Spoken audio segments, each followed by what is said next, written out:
All right, it's week 7 recap video here, and I'm going to try hosting this thing, take the horse by the reins here, and see how bad I can screw it up. Oh, there's that horrible dead horse again. There's the horse again. And hey, just to clear up any confusion, I was not the victim of the recent shark attack at Surf Beach. I'm still here. I'm just fine. Thanks for all the concern. All right. Well, on to more important things. The shark attack. A lot of things when you're not involved. All right. Well, let's hear it. Well, this week in the league, we had a pretty exciting week if you're a part of the AFC division. Yeah, you know what? I actually don't think this week was exciting at all. I thought this week sucked. I thought it was great. We had another tie. Wes, do you know anything about that? I don't recall anything about a tie. Something about Chase and Doug. Yeah, we had a few continuing winning and losing streaks going on too. Chase, I'm sorry. I got choked up there a little bit. I heard losing and Chase in the same sentence, and I loved it. Yeah.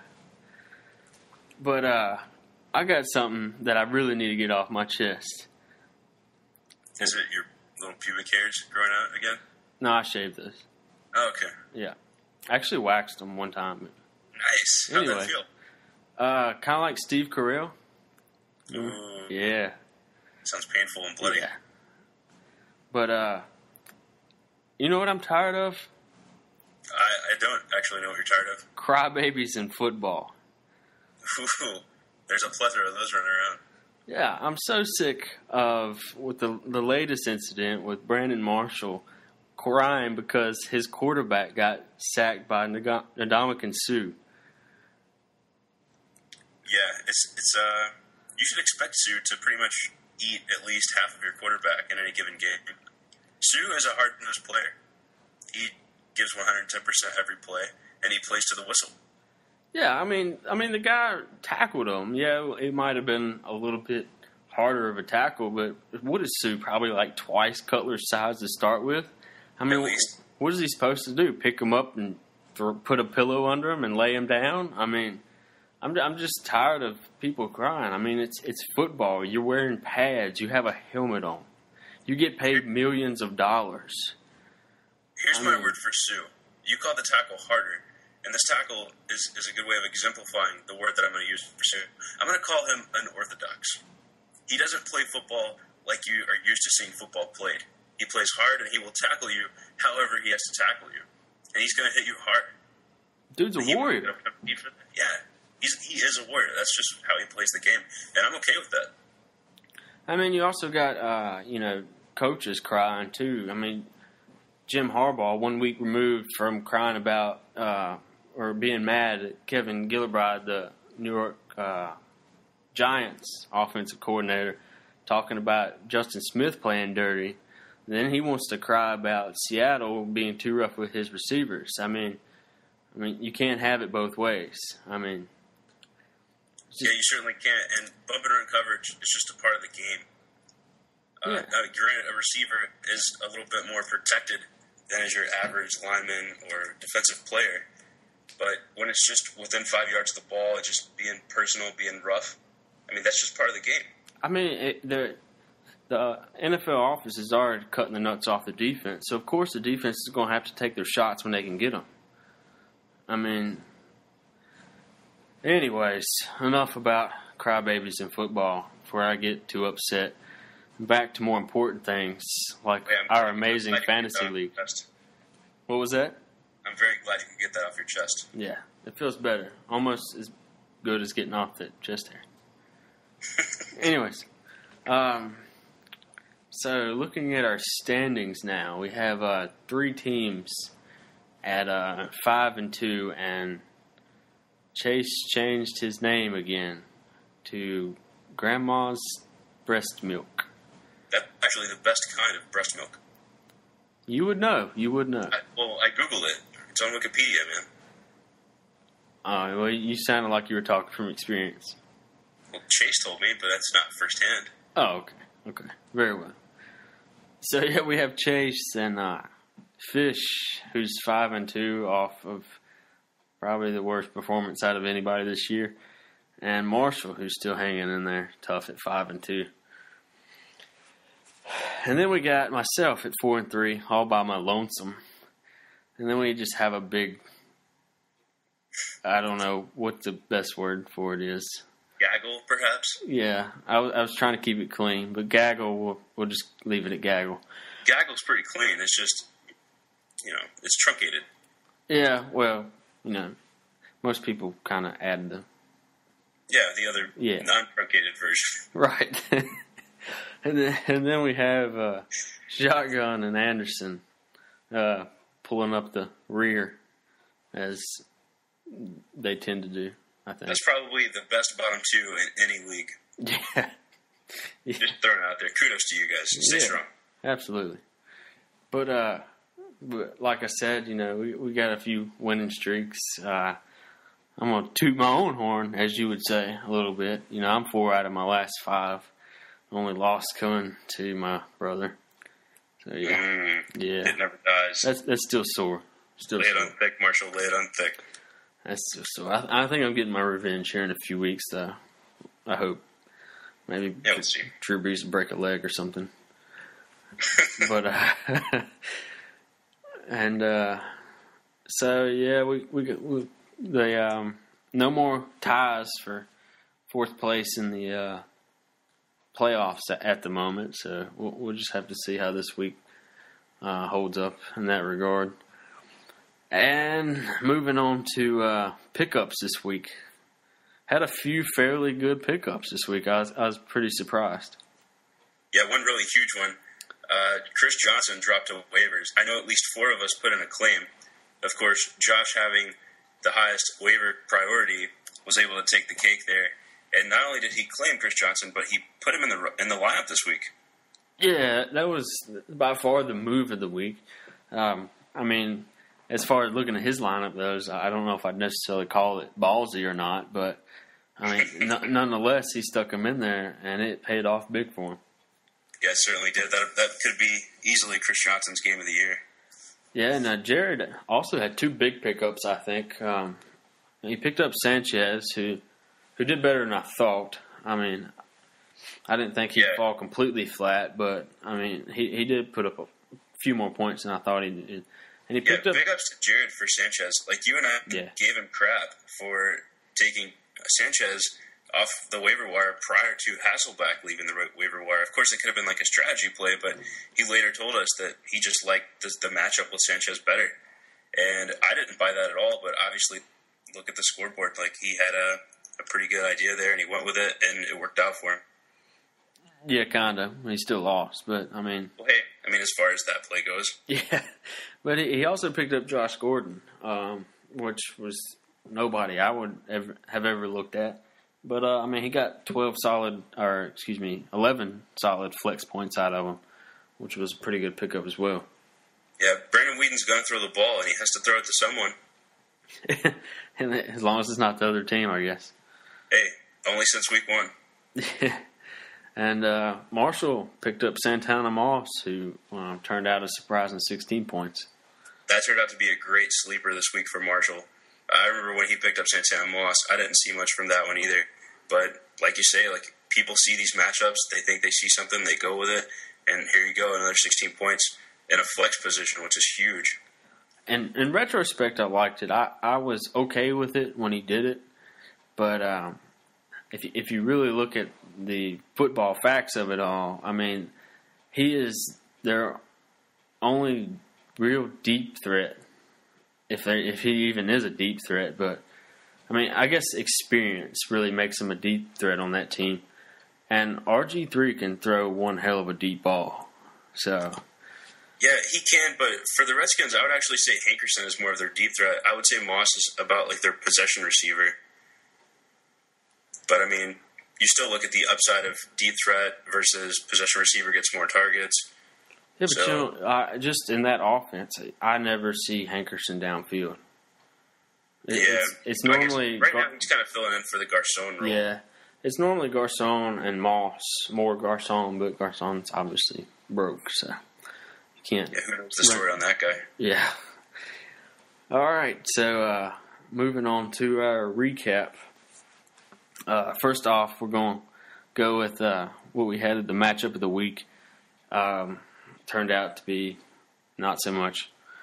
Between Marshall and Jared. Marshall won pretty handily. Would have beat anybody this week. Had by far the most points. Hard to complain about 42 and from Drew Brees and 28 from Vincent Jackson. Yeah, I don't want to take anything away from this matchup. It still probably turned out to be the premier matchup, considering Marshall put up a lot of points, but Jared had a really nice week.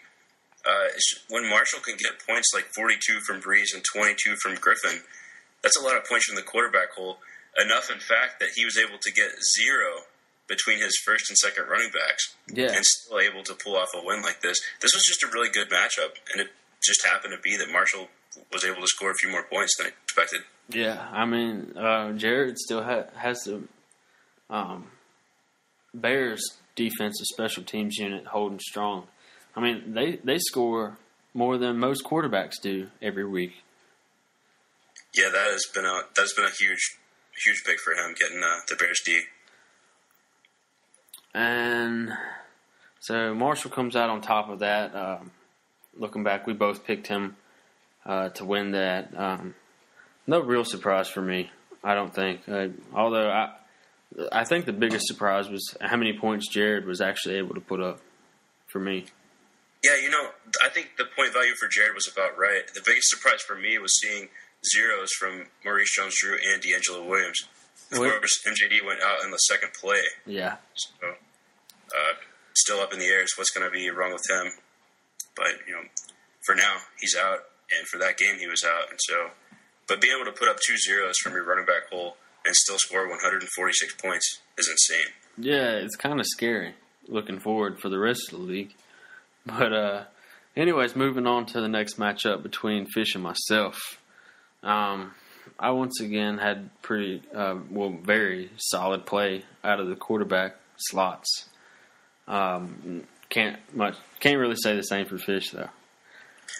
Yeah, the problem with Fish is if you look at his score, the highest point score was 14. Yeah. You are not going to win games like that. No, not unless everybody scores 14. Yeah, that's never going to happen. No, not at all. You start Russell Wilson, you don't expect greatness, especially against the Niners D, but you don't expect 2. And also, you and I had this discussion off the air, but about Brian Cushing going down and how much it would affect the Texans D. You thought it was going to be huge, and I said it wouldn't be that big of a deal. But look at what they did to the Ravens, and that's what affected Flacco so much. Yeah. Well, it was huge for a week. Yeah. That's still a great defense. Oh, absolutely, yeah. I could see, if you would have told me that the Ravens offense would only score 13 points, I could live with that. What I would have never saw coming was the 43 put up by the offense. Yeah, that's hard to predict. They're not like an explosive offense per se. Like, you can't expect them to put up 40 a game. What you do have to realize now is that Ravens D is not what it normally is. No, the defenses in the AFC North have just gone south. Yes. In other news, Doug and Chase. Yeah, so we both took me in that matchup, and it turned out pretty well. So, yeah, moving on to Doug and Chase, which was actually a pretty good matchup. Early Sunday, Chase was already claiming victory, and not so much. Yeah, Doug was actually pretty quick to bow out of this one, too. Yeah. He rolled over and died, just admitted the loss. And then he's like, I still might have a chance. So, yeah, when Eli Manning and Victor Cruz hooked up for about 60 yards. Yeah. I don't think we have any Redskins fans in our league. No. That would be fun to watch, though. That was great. Yeah, that was a good game, though. But Eli Manning was struggling there for a while. He didn't put up points for like 3 quarters. Did he only throw that one touchdown? Yeah, that was his only touchdown he threw. Of course, it was to Victor Cruz, which is what Doug Doug's team lives and dies by is Victor Cruz and Eli Manning. So when he drafted those two, he knew what he was getting into. Like you're going to live and die by them. They're either going to play well and you're going to win, or they're going to struggle and you're going to lose. Yeah. And that one play pretty much made both of their days. So that's what gave him life. Well, he won by 10 points, and that's I don't know the exact number, but that's at least 12 points for the two scores. So. Yeah, well, I mean, Cruz put up 131 yards in one score. You take away that one score, and that was over 80 yards. So even 6 receptions on 50 yards, that's 6 points. So huge difference right there. Yeah, that one play definitely made his week. But on the other side of the board, you know, I don't know if Chase knew this when he drafted him, but having both your starting quarterbacks out on the same week, not a very good strategy. That is detriment to a fantasy team, especially when you have two great quarterbacks. Yeah, I mean, I'm not complaining. I mean, it just draws everybody in the league closer. But, I mean, he had a big day out of the Texans D. It's really the only reason he hung in there at all.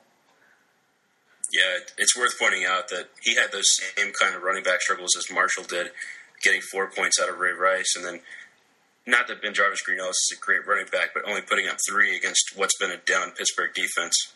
Yeah, he just didn't have the quarterback support that he was used to and that Marshall had this week. Yeah, no one is going to have the kind of quarterback support that Marshall had. I had it last week. That's a special draft right there for him. Oh, yeah.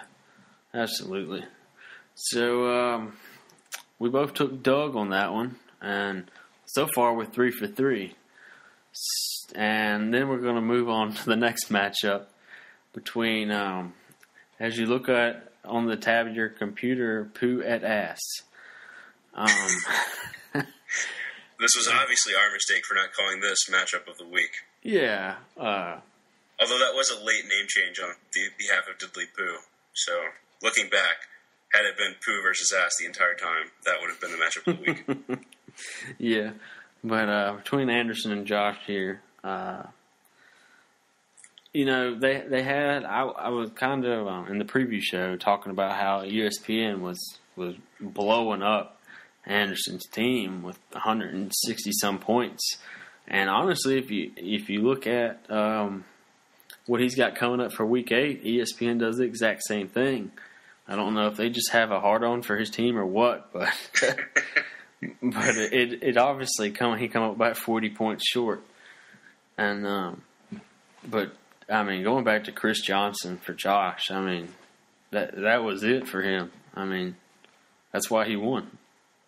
Yeah, at the same time, I don't want to take anything away from Jason, who still had a really good week. Granted, it wasn't 160, but in our preview show, we said that he wouldn't score that, but 150 was reachable. And, you know, he's 28 off pace for that, so it was doable. But when you look at his scores, like, against Detroit, Matt Forte just didn't – he got the work, but he didn't get the points. Felix Jones obviously didn't play like was expected and got injured. He had solid production, though. Like, his lowest score was 5. He just didn't have a player that stood out. Like, if you get a 30-point week out of Roethlisberger or Luck didn't even have a passing touchdown. He had 2 rushing touchdowns. It just didn't go like it was planned for him. Like, had he had one standout player, he would have had a really nice week. But then, like you say, across the board, he just had a really great week from Josh. Yeah. I mean, you know, Brady, that's becoming his thing. And, you know, he's in the past few weeks, well, actually, with the exception for that one game at Buffalo, I mean, this guy's just been mediocre, fantasy-wise. And so, you know, 22 points is about what you're going to expect. You know, Romo had a decent day, but Jordy Nelson was big for him again, too. Yeah, that's a pretty good day for Tony Romo this year. He's just down. That whole Cowboys offense is down. Yeah. And I think 15 points is a good day for him. That's what you can hope for. Yeah. All right. So we're going to move on to our last. Oh, we both missed that matchup, by the way. Thanks, Josh. But yeah, way to go, buddy. Yeah, way to go. You're still irrelevant. No, I'm just kidding. Oh, we love taking jabs here. So So, talk about the fireworks of the week. We had another tie. Or the lack thereof. Yeah. This was not quite as sexy as the tie we had a few weeks ago. But Wes and Shotgun with a whopping 95 points each. How did y'all manage 95 points this week? I don't want to do the show anymore. This show's stupid. I don't want to talk about it. Oh. I mean, you look at my points, and I have to say this about someone every week. This week it gets to be me. When you see 0, 1, 1, 3, and 4, you're not going to win. Chances are you're going to look at the other side of the board and see that they scored more points than you. Like, my quarterbacks and my running backs, I got exactly what I needed. And then I get down to my receivers and see that I got, between 4 receivers, I got 13 points. Not to mention that I pick up a bye-week kicker that gets me 3. How's that even possible? Kick 1 field goal. Instead, you kick, like, 4 extra points and miss a field goal. Thanks, Connor Barth. Thanks a lot. Yeah, well, that New Orleans defense ain't going to stop a whole lot of people, hold them up for field goals, though. But, I mean, yeah, like you said, you know, I think Brandon Lloyd is just next in line, personally, for just next in line for the disappointments at wideout for the Patriots.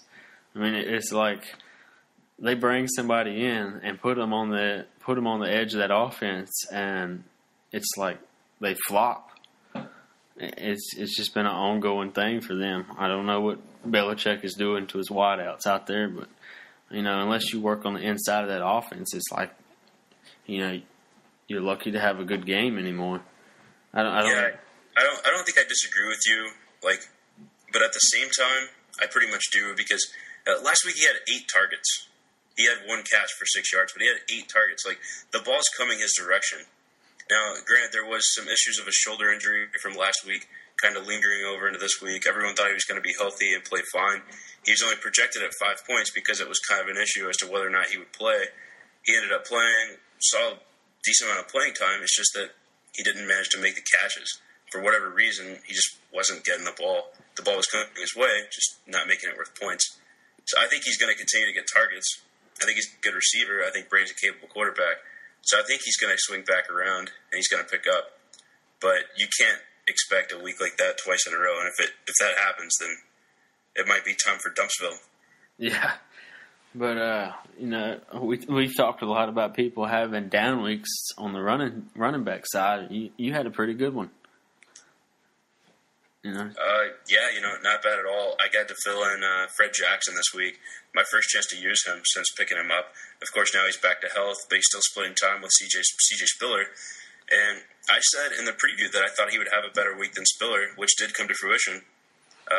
Put up 14 points. Not great, but, you know, for a running back 2, that's what I expect. He actually scored 1 point more than Doug Martin at my running back 1. And, but yeah, so even filling in for bye weeks, I feel like I got pretty good production out of running back. I made a bad call putting in Brandon Lloyd for Steven Jackson. Jackson hadn't had a touchdown all year. I just didn't know what to expect from them. And so I went with Lloyd, thinking maybe he would give me a better upside. And he also gave me a better downside with 0 points. So, yeah.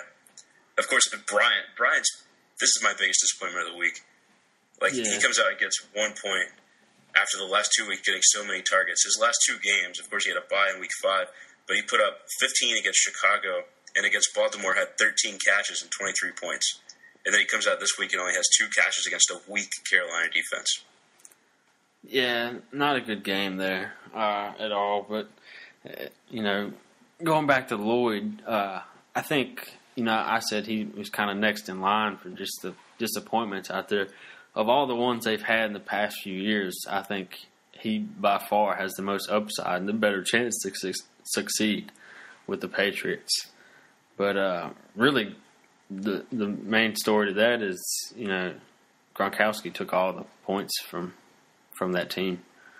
Yeah, there are just so many places to go with the ball in New England. Yeah. And I did want to say on behalf of Shotgun that I got Gronked. Yeah. Because I know Shotgun would say that to me, and Gronk put up 20. That's exactly what happened, and that was my loss. Yep. that, as they say, is how the cookie crumbles. It is what it is. All right, well, that wraps it up for Week 7 recap. We'll be back in a couple days to take a look at Week 8 and see what we got in store coming up this weekend. All right. Peace out. Later. That's all, folks.